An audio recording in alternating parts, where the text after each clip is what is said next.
सन्मान व्यवस्थित आणि महाराष्ट्राच्या कानाकोपऱ्यातून विविध क्षेत्रामध्ये काम करणारे आपण सगळे बंधू भगिनी. मला आनंद आहे या संसार चव्हाण प्रतिष्ठानमध्ये तुम्ही ज्या क्षेत्रात काम करतात तिथली स्थिती, तिथले प्रश्न या संबंधीची मांडणी करण्याच्यासाठी या व्यासपीठाचा आपण उपयोग केला. ही संस्था कशी आहे या ठिकाणी वेगवेगळ्या विचारावर सुसंवाद साधण्याची संधी अनेक घटकांना सतत मिळत असते. यशवंतराव चव्हाण हे महाराष्ट्राच्या निर्मितीच्या नंतरचे पहिले मुख्यमंत्री. स्वातंत्र्याच्या चळवळीमध्ये आयुष्याचा उमेदीचा काळ त्यांनी दिला आणि स्वातंत्र्य मिळाल्याच्या नंतर त्या स्वातंत्र्याचा अर्थ लोकांचं जीवन बदलण्याच्यामध्ये प्रत्यक्षपणाने जाणवला पाहिजे यासाठी अखंड प्रयत्न करणारं असं ते नेतृत्व होतं. त्यांची पार्श्वभूमी तुमच्यासाठीच अतिशय सामान्य कुटुंबाची होती. एक गंमत म्हणून त्यांचं उदाहरण सांगतो. ते मुख्यमंत्री झाले आणि झाल्याच्या नंतर त्यांचं गाव कराड. कराडला त्यांची आई असायची. ते कराडला गेले. साहजिक आहे की मुख्यमंत्री झाल्याच्या नंतर त्यांची मोठी निवडणूक झाली आणि त्यानंतर ते विठाबाई त्यांच्या आईचं नाव घरी गेले. मातोश्री साधी भगिनी होती. त्यांना काही कळलं नाही मुख्यमंत्री म्हणजे काय. लोकांनी जाऊन फेरे दिले.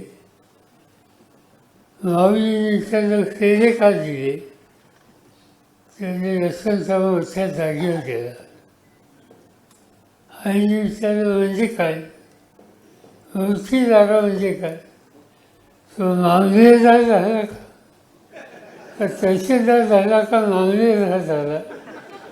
तिच्या दृष्टीनं गावात सगळ्यात मोठा माणूस होय तर तहसीलदार आपला मुलगा तिथपर्यंत जाऊ शकतो.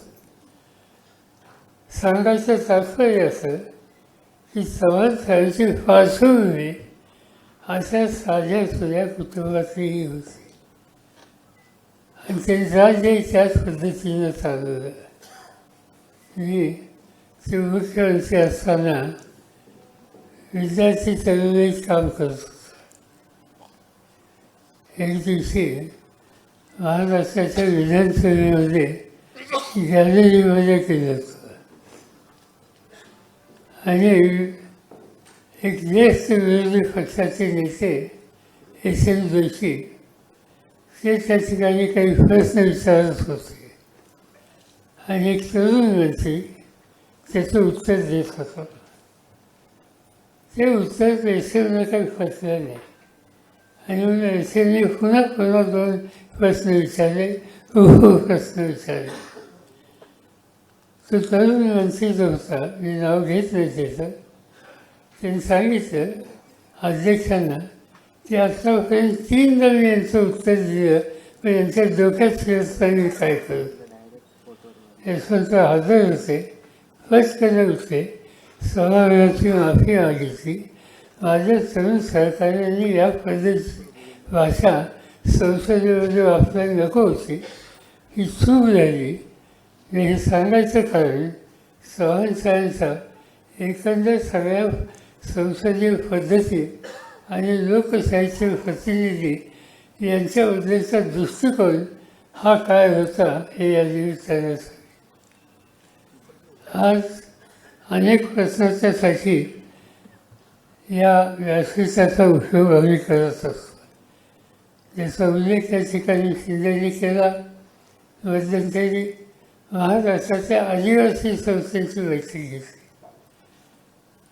त्याच्यानंतरच्या काळात त्या काळामध्ये सरकारशी संबंध होता आणि त्या सरकारच्या संबंधामुळे ही बैठक आदिवासीच्या क्षेत्राच्या जाणकारांची त्यावेळेला आदिवासी खात्याचे मंत्री आणि अधिकारी यांनाही आम्ही निमंत्रित केलं होतं.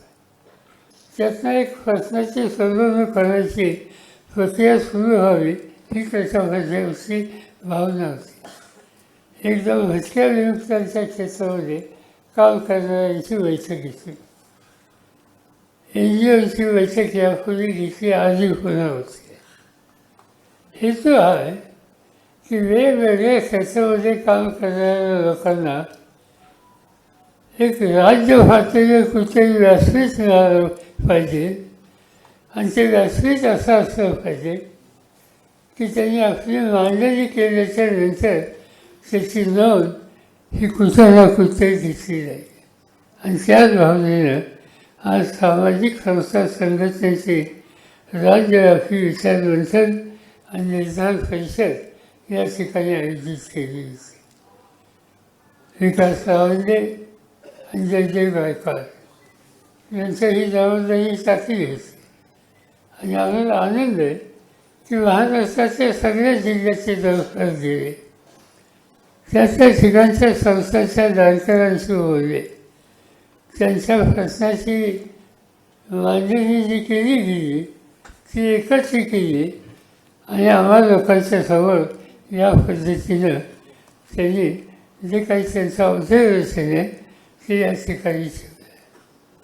आमचा प्रयत्न हा राहील की सरकार कुणाचंही असो, पण राष्ट्रभ्रष्ट लोकांची जी असतील आणि विशेषतः समाजाच्या लहान घटकांची असतील ते पोचवलं. मग केंद्र सरकार असेल, राज्य सरकार असेल, त्यांच्याकडे ही पोचवण्याची काळजी संस्थेच्या वतीने घेतली जाईल. आज अनेक प्रश्न या ठिकाणी मांडलेत, अनेक विषय याचा विचार करण्यात आला. महात्मा ज्योतिबा फुल्यांचं नाव घेतो आपण, शाहू महाराजांचं घेतो, बाबासाहेब आंबेडकरांचं घेतो. महात्मा ज्योतिबा फुले आधुनिकतेचा विचार जो त्यांनी मांडला त्याचा विस्ताराने प्रसार कसा होईल याची खऱ्या अर्थाने काळजी घेण्याची आवश्यकता आहे. पंचम जॉर्ज यांच्या हातामध्ये देशाची सूत्र होती, इंग्रजांचं राज्य होतं आणि पंचम जॉर्ज पहिल्यांदा हिंदुस्थानामध्ये येणार होतं. त्यांच्या स्वागताच्यासाठी इंडिया गेट बांधलं. आपण इथं जी गेटवे ऑफ इंडिया म्हणतो ती जी कमान आहे ती पंचम जॉर्जच्या स्वागतासाठीच्या काळात राज्यकर्त्यांनी बांधली. त्यांचं जहाज आलं, समुद्राच्या ठिकाणी थांबलं. सगळे अधिकारी, लष्कराचे, पोलिसाचे आजूबाजूला होते. पंचम जहाज उतरला जहाजातनं आणि निघाला त्या गेटपर्यंत झाला. साहजिकच सगळे वरिष्ठ अधिकारी काय सलाम विराम त्यांचं काय असेल ते झालं आणि एका कोपऱ्यामध्ये एक पागोटं बांधणारा, धोतर नेसणारा एक माणूस उभा होता, हातात कागद घेऊन. आणि तो कागद घेऊन उभा राहिला. पंचम जॉर्ज पुढे येत असताना तो कागद घेऊन उभा राहिलेला माणूस पुढे यायचा प्रयत्न करत होता, पण पोलीस काय त्याच्यात अलाव करत नव्हते.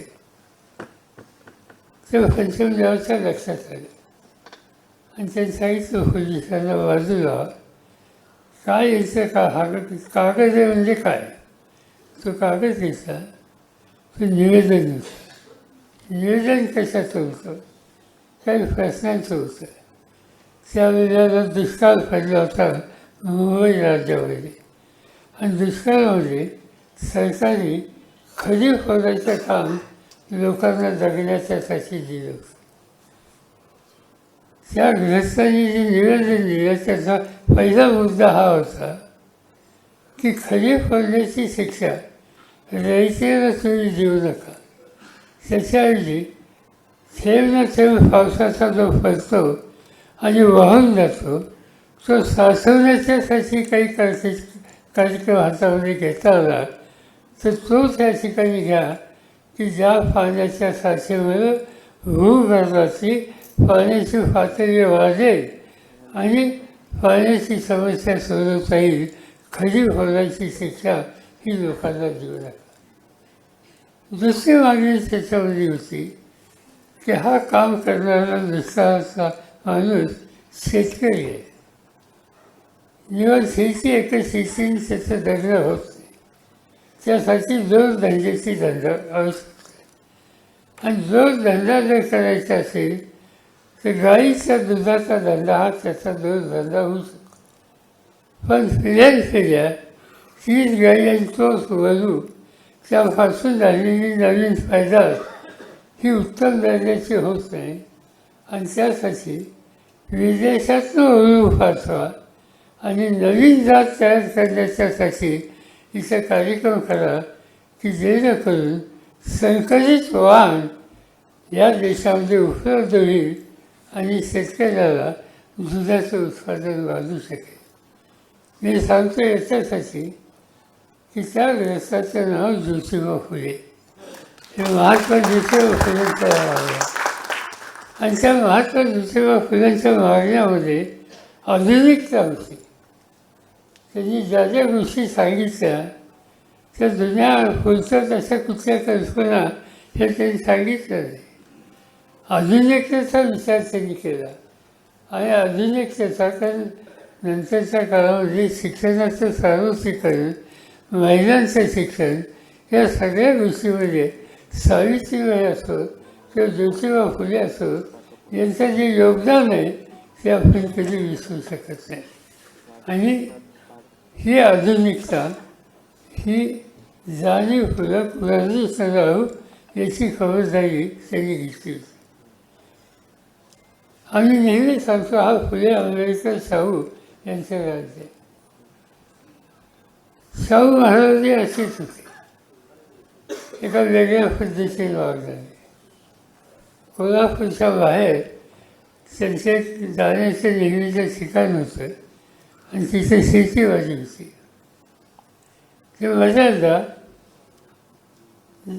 कोल्हापूरच्या राजवाड्यात राहण्यास त्यांना स्वारस्य असायचं नाही. ते जायचे त्या ग्रामीण भागातल्या त्यांच्या निवासस्थानी खेड्यापाड्याच्या लोकांना भेटायचे, त्यांचं दुःख समजून घ्यायचे. आणि हे करत असताना त्यांच्यामध्ये अंधश्रद्धा किंवा तत्सम गोष्टीच्याबद्दल व्यक्तिंची भावना नसते. एक दिवशी महाराजांच्याकडे त्यांच्या दरबारामध्ये असलेले वरिष्ठ सगळे सरदार वगैरे हे आले आणि त्यांनी सांगितलं महाराजांना की महाराज, कर्नाटकातला एक माणूस विद्वान हा इथे येतोय आणि त्याचं वैशिष्ट्य आहे की उद्या काय होणार हे त्याला कळतं. शाहू महाराजांचा याचा विश्वास होता आणि शाहू महाराज म्हणजे की असल्या गोष्टी माझा विश्वास नाही, मी काय भेटणार नाही. सर्व सरदार लोकांनी फारच हास्य केला की नाही, काही करून भेटा, फार माणूस आहे, फार पुढचं त्याला कळतं, तुमच्या दृष्टीनं राज्याच्या दृष्टीनं फार फायदा होईल. ते नको म्हणत होते. पण सरदारांचा फार आल्या ठीक आहे म्हणजे उद्या 2 दिवसांनी पाठवून द्या. 2 दिवसांनी ते विद्वान व्यस्त आले महाराजांच्यासोबत आणि मोठ्याने रडायला लागले. महाराज म्हणजे काय झालं, काय तुझं रडायला? अहो म्हणजे मी आलो तुमच्या सीमेवर, तुमच्या सैनिकांनी मला पकडलं, तुरुंगात टाकलं, 2 दिवस जेवण दिलं नाही, मला प्रश्न विचारले, मी उत्तर दिलं नाही म्हणून मला ठोकलं वगैरे. असं वाईट झालं. म्हणजे कशासाठी तुम्ही आला? सरदार होते तिथं, तेवढे साहेब यांना पुढचं खर्च म्हणून आले. मग त्यांनी प्रश्न विचारला त्या कर्नाटकातला आलेल्या वरचारी की मला उद्याच्याला काय होणार नाही सांगणार, 2 दिवसापूर्वी तुला कळलं नाही, तुझं काय झालं तर ते कळलं नाही. ते खुलसत कल्पना या आम्हा लोकांच्या समोर मांडू नका. आधुनिकतेचा विचार हा कधी सोडू नका. हे सूत्र शाहू महाराजांनी या पद्धतीने सांगितलं. आणि म्हणून फुले आंबेडकर हे नाव आपण घेतो. बाबासाहेब आंबेडकर म्हणल्याच्या नंतर सगळ्यांच्या मुखातून एक गोष्ट येते, संविधान. आणि खरं आहे, संविधानाच्या निर्मितीमध्ये त्यांचं योगदान हा या देशाचा ऐतिहासिक भागाचा हिस्सा आहे, ते आपण नाही मिळेल. पण दुसऱ्या काही गोष्टी आहेत त्याची नोंद खूप वेळेला आपण घेत नाही. मी 10 वर्षे देशाचा शेतीवंशी होतो. महाराष्ट्राची मी शेतीवंशी होतो. महत्त्वाचा शेतीचा प्रश्न पाणी. शेतीचा दुसरा प्रश्न वीज. आता हा पाण्याचा प्रश्न कसा सोडवायचा आणि परवडलेल्या अशा दराला वीज कशी करायची, हा प्रश्न देशाच्या समोर त्या काळात होता. स्वातंत्र्य मिळालं नव्हतं, इंग्रजांचं राज्य होतं आणि एक सरकार स्थानिक त्यावेळेला इंग्रजांच्या संमतीने बनलं असं. त्या सरकारमध्ये बाबासाहेब मंत्री होते, वॉटर रिसोर्सेस आणि पॉवर, जल विद्युत निर्मिती हा त्यांचा विषय होता. त्याच्याशिवाय कामगार खातं होतं त्यांच्याकडं, लॉ डिपार्टमेंट होतं. पण मी सांगतो मुद्दाम याच्यासाठी की वॉटर रिसोर्सेस आणि पॉवर या 2 गोष्टीचं मूलभूत काम बाबासाहेबांनी या देशात केलं. अनेकांना माहिती नाही की या देशाचं सगळ्यात मोठं धरण भाकरा नांदेड, पंजाब हरियाणाला. आज पंजाब आणि हरियाणाची 90% पेक्षा जास्त शेती ही वागायचे. त्याचं कारण ते धरण, आणि त्या धरणाचा निर्णय हा बाबासाहेबांनी घेतलेला. ते तिथं थांबले नाही. धरण बांधून नुसतं वीज करून चालणार नाही, धरणातून पडणाऱ्या पाण्यातून वीजही करता येईल. शेती करून चालणार नाही, वीजही करता येईल. आणि ती वीज तयार होत असेल तर एवढ्या वर्षा धरणाची इतकी वीज करायची काय? एका पंजाबला या ठिकाणी वीज नाही, त्या ठिकाणी कसं वीज पोचवता येईल. आणि त्याच्यासाठी ट्रान्समिशन कॉर्पोरेशन म्हणजे वीज एका गावची दुसऱ्या गावात किंवा दुसऱ्या राज्यात पोचवण्याच्या संबंधित व्यवस्था असलेलं महामंडळ, हे सूत्र बाबासाहेबांनी मांडलं. आणि या देशात विजेचा प्रसार हा अनेक खेड्यापाड्यात व्हायची पार्श्वभूमी ही बाबासाहेबांनी तयार केली होती. त्याचा अर्थ आहे की बाबासाहेबांची दृष्टी ही आधुनिकतेचा पुरस्कार करणारी आणि कृतीमध्ये आणणारी होती. आणि ते एकटं भाकरा नांदेड नाही, दक्षिणेमध्ये आंध्रामध्ये दामोदर व्हॅली कॉर्पोरेशन नावाचं मोठं बंद आहे. त्या ठिकाणी अशाच प्रकारचं धरण आहे. त्याचा निर्णयसुद्धा बाबासाहेबांनी घेतला. या देशामध्ये कामगारांच्या संबंधीचे कायदे त्या काळात नव्हते. त्या कामगारांच्या कायद्याची ओळख बाबासाहेबच्या खात्याची मंत्री असताना स्वातंत्र्याच्या आधी त्यांनी केली. या गोष्टी मी सांगतो याच्यासाठी की फुले आंबेडकर किंवा शाहूराजे हे सगळे आधुनिकतेचा पुरस्कार करून देशाच्या जनतेचे जीवन बदलण्यासाठी प्रयत्नांची पराकाष्ठा करणारे होते. मला आनंद एका गोष्टीचा आहे, अशाच कामात छोट्या का होईना, अगदी गावात का होईना, स्वयंसेवी संस्थेच्या माध्यमातून आज तुम्ही अशा प्रकारची कामगिरी करताय.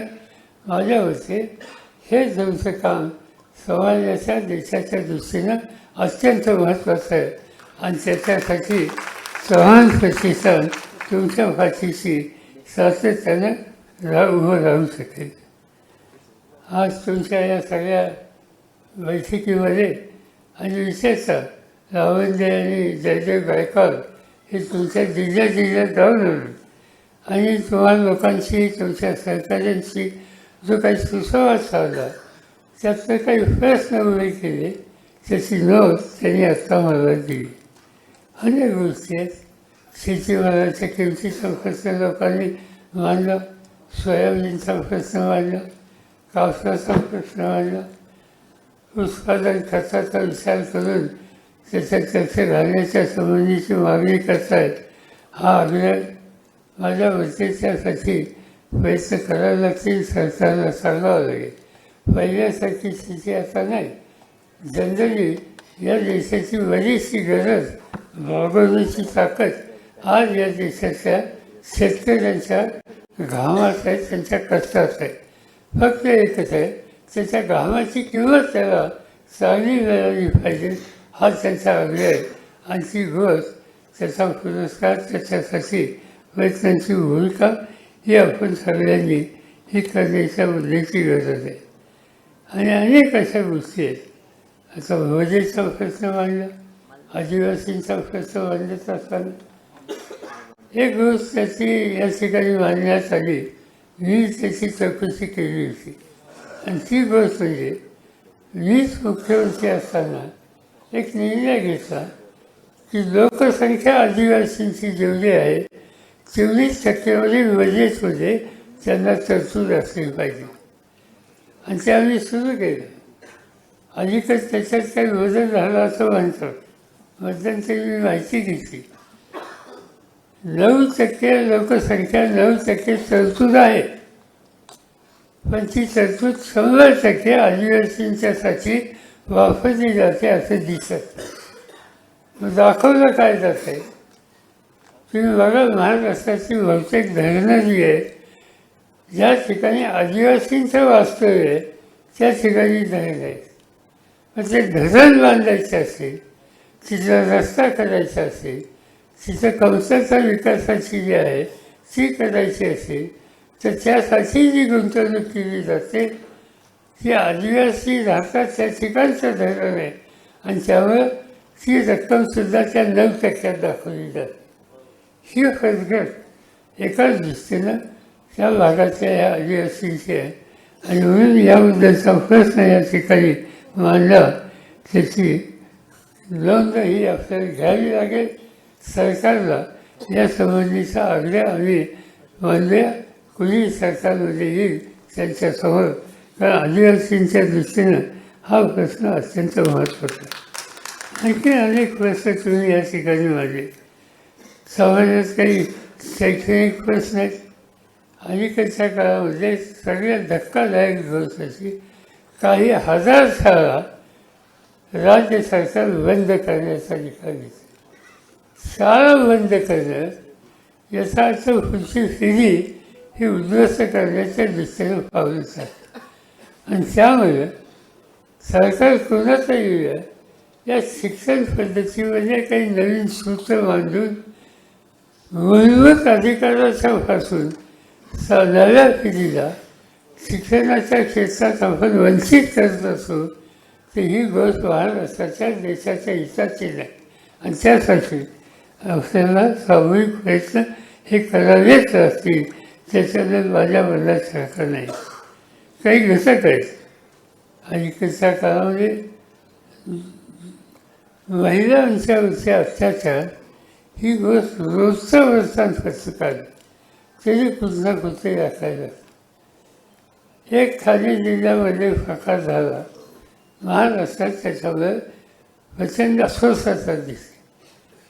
ते एक प्रकार झालं एवढंच नाही, एक दिवस असा जात नाही की रोजच्या वर्तमानपत्रामध्ये कुठं विनयभंग केला, कुठं अत्याचार झाले, या प्रकारचं चित्र बांधलं जातं. महाराष्ट्रासारख्या एका काही प्रगत पुनर्विकास करणाऱ्या राज्यात ही महिलांची स्थिती होत असेल, ही गोष्ट राज्याला तुम्हाला मला असहनीय अशा प्रकारची आहे. आणि अशा प्रश्नाच्या संबंधी अतिशय लोकांच्यामध्ये जाण निर्माण केली पाहिजे. जे कोणी अशा गोष्टीमध्ये जात असतील त्यांच्या संदर्भात काही कठोर अशा प्रकारच्या भूमिका ही घेण्याचं चित्र शासकीय धोरणाच्या माध्यमातून हे करावं लागणार आहे. महिलांचा प्रश्न आहे, तसा मुस्लिम समाजाचाही प्रश्न आहे. आज मुस्लिम समाजाची स्थिती ही अत्यंत चिंताजनक अशा प्रकारची. तुम्ही बघा, दारिद्र्य रेषेच्या खाली राहणाऱ्या घटकांच्यामध्ये मुस्लिमांची संख्या ही दुर्लक्षित करण्यासारखी नाही. एक, शिक्षणाच्या संदर्भात मर्यादित संधी ज्यांना मिळते अशा सगळ्या पिढीच्यामध्ये आपण विशेषतः मुस्लिम समाजाचे घटक हे अधिक असतात. आणि छोट्या मोठ्या गोष्टी कुठं घडल्या तर त्यांच्याबद्दल एक प्रकारचं द्वेषानं वागण्याचा दृष्टिकोन समाजाच्या काही घटकांच्यामध्ये आहे.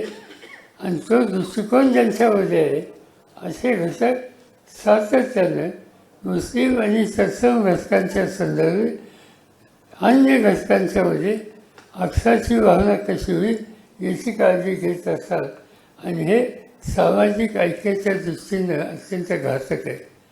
आणि याच्यातून एखाद्या मुस्लिम तरुणाने काहीचे कायदा हातात घेतला, घेणं योग्य नाही, पण घेतला आणि त्यातूनच दंगे जर झाले तर त्याची जबरदस्त किंमत ही सामान्य लोकांना द्यावी लागते. तो हिंदू असेल, नाही तर मुस्लिम असेल, बौद्ध असेल, नाही तर अन्य कुणी असेल. आणि म्हणून या सगळ्या वर्गाकडे बघायला एका वेगळ्या दृष्टिकोनातून एक वातावरण तयार करण्याची गरज आहे. या त्यांच्यामध्ये जागृती होते. कालची जी निवडणूक झाली त्या निवडणुकीमध्ये एक गोष्ट माझ्या लक्षात आली. सकाळी 7 वाजता मतदान केंद्रावर सगळ्यात जास्त मुस्लिम समाजाचे लोक होते. त्यांना कुणी गाडी दिली नाही, त्यांनी मागितली नाही, त्यांनी पैसे मागितले नाही. त्यांनी ठरवलं होतं की मोदींचं राज्य हे देशाच्या हिताचं नाही, समाजाच्या अन्य घटकांच्या हिताचं नाही. आणि त्याच्यासाठी कुणी सांगू न सांगू हे आपली जबाबदारी आहे. आणि म्हणून त्यांनी मतदानामध्ये अधिक लक्ष घातलं.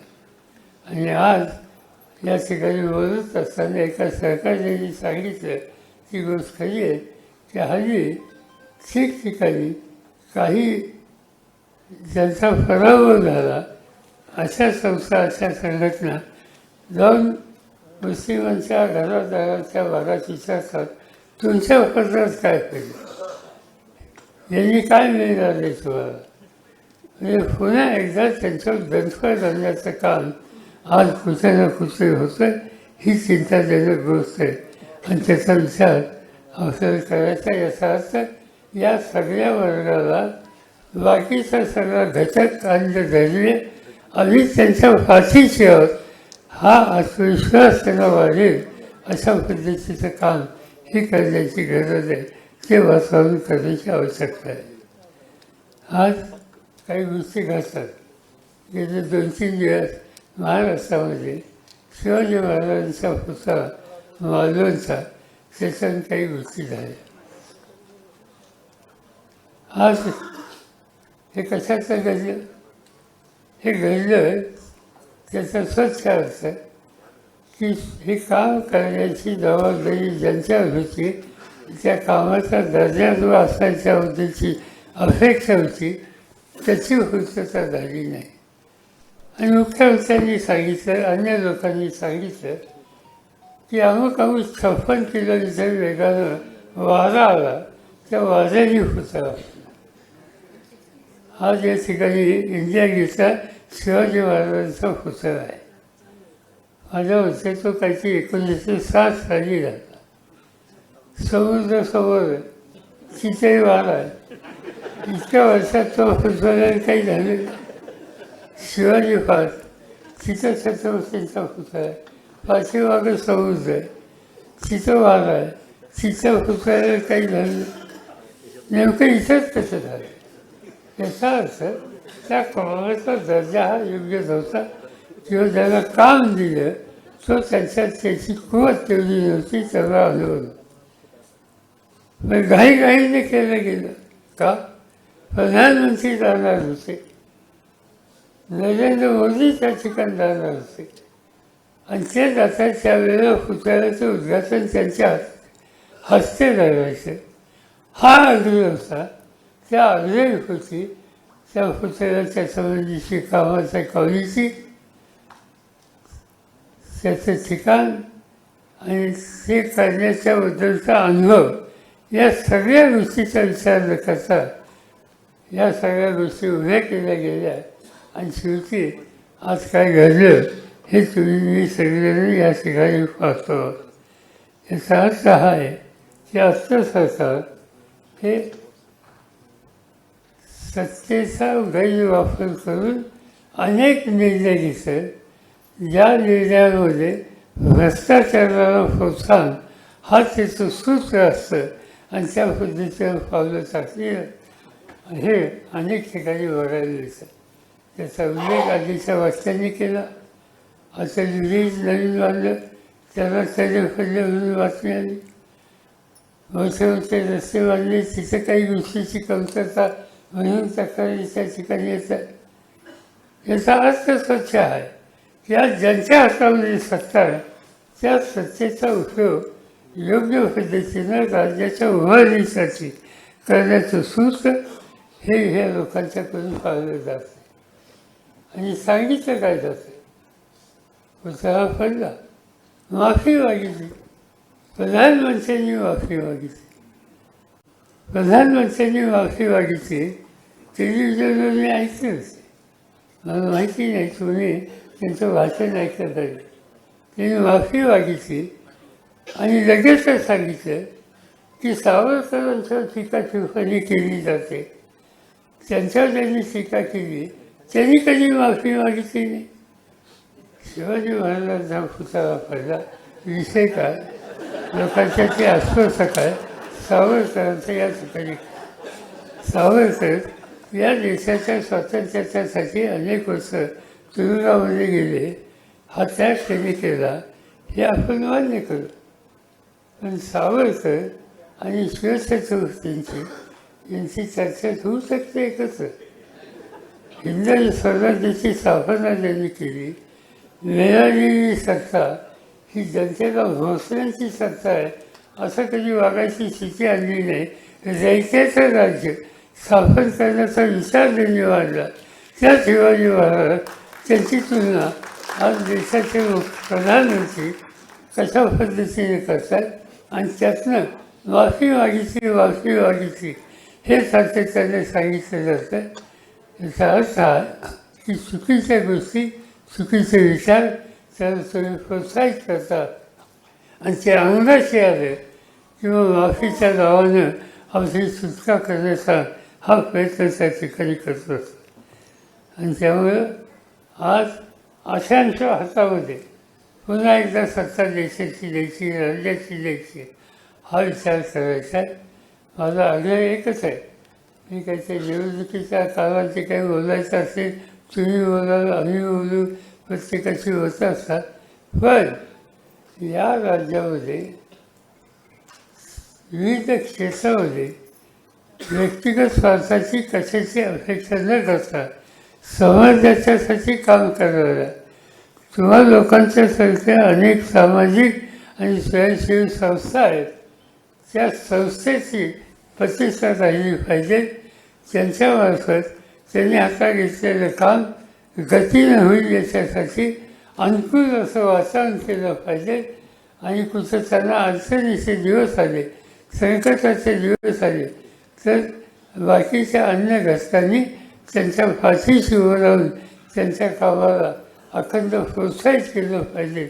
हाच या सगळ्या आजच्या या परिषदेच्या संबंधीचा हेतू होता हे या ठिकाणी दिलं. आणि त्याला तुम्हा लोकांच्याकडून अनेक उत्तम सूचना आलेल्या आहेत. मला आनंद आहे की जवळपास 315 प्रतिनिधी या ठिकाणी उपस्थित आहेत. अनेक प्रकारचे प्रश्न जे लोक करतात त्याच्या संबंधीची मांडणी त्यांनी तुम्ही लोकांनी या ठिकाणी केली. नवीन काही कार्य करावेत त्या संबंधीचा अगदी भूमिका या ठिकाणी मांडली. आता उदाहरणार्थ श्याम माधव इथं बोलले, जादूटोणा विरोधी कायदा, सामाजिक बहिष्कार विरोधी कायदा या संसदेमध्ये मान्यतेसाठी आग्रह करावा वगैरे वगैरे अशा अनेक सूचना या ठिकाणी केली आहे. मी एकदा सांगू इच्छितो, आत्ता यावेळेला तुम्हा लोकांच्या प्रयत्नानं महाराष्ट्राचे आज आम्ही 30-31 जणं हे जवळपास एका विचाराचे देशाच्या पार्लमेंटमध्ये आहोत. आणि या सगळ्या 30-31 जणांची आम्ही पद्धत ठेवली. कालची त्यांची निवडणूक झाली, त्यांची शपथ झाल्याच्या नंतर माझ्या निवासस्थानी बोलून इथून पुढं महाराष्ट्रातल्या जनतेच्या संस्थेचे जे जे महत्त्वाचे प्रश्न आहेत ते आणि आपण याच्याशी सुसंवाद ठेवला पाहिजे आणि त्या प्रश्नांची मांडणी संसदेमध्ये करायची संधी मिळाली तर त्याचा पुरेपूर लाभ आपण घेऊन या क्षेत्रात काम करणाऱ्या आपल्या सहकार्यांना आपण सहकार्य आणि शक्ती आणि साथ देऊया अशा प्रकारची चर्चा आम्ही लोकांनी केली आणि कामाला सुरुवात केली. मला आनंद आहे याचा माझ्याच पक्षाचे असं स्वरूप निवडून आले. त्याचे सुफियादा सोडले आणि डॉक्टर कोल्हे सोडले ते सगळे नवीन आहेत. पण मला आनंद आहे की यावेळेच्या पार्लमेंटमध्ये प्रत्येकजण बोलला, अनेक प्रश्न त्या ठिकाणी मांडले. एक जे अनेकांना असं वाटतं की भाषेचा प्रश्न, पार्लमेंटमध्ये आम्ही त्यांना सांगितलं की तुम्ही मराठीत बोलू शकता, तुमच्या भाषेचं लगेचच भाषांतर होतं ते कळतं. आणि त्याचा परिणाम हा झाला की महाराष्ट्रातनं आलेल्या आमच्या सगळ्या नव्या सदस्यांनी महाराष्ट्राच्या प्रश्नाची मांडणी या पहिल्या सदनामध्ये चांगल्या दृष्टीने केली. ते आमच्याकडून सतत केलं जाईल आणि विशेषतः तुम्हा लोकांच्या या प्रश्नांच्यासाठी चव्हाण सेंटरला असा काही विभाग आहेत, पण आणखीन आम्ही एकदा बसून संसदेमध्ये आणि विधिमंडळामध्ये काही प्रश्न उपस्थित करायचे असतील तर ते कुठं पाठवावेत याचा एक विभाग हा चव्हाण सेंटरला आम्ही सुरू करू आणि तुमच्याशी कायम दाखवता येईल याची काळजी घेऊ एवढंच या ठिकाणी सांगतो. व त्या संख्येने तुम्ही आला भाग घेतला त्याबद्दल तुम्हाला सगळ्यांना धन्यवाद देतो. माझे 2 शब्द संपवतो.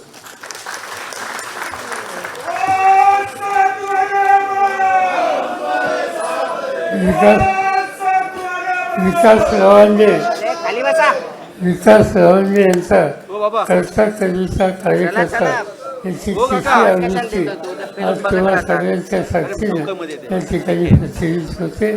त्यांचं अभिनंदन.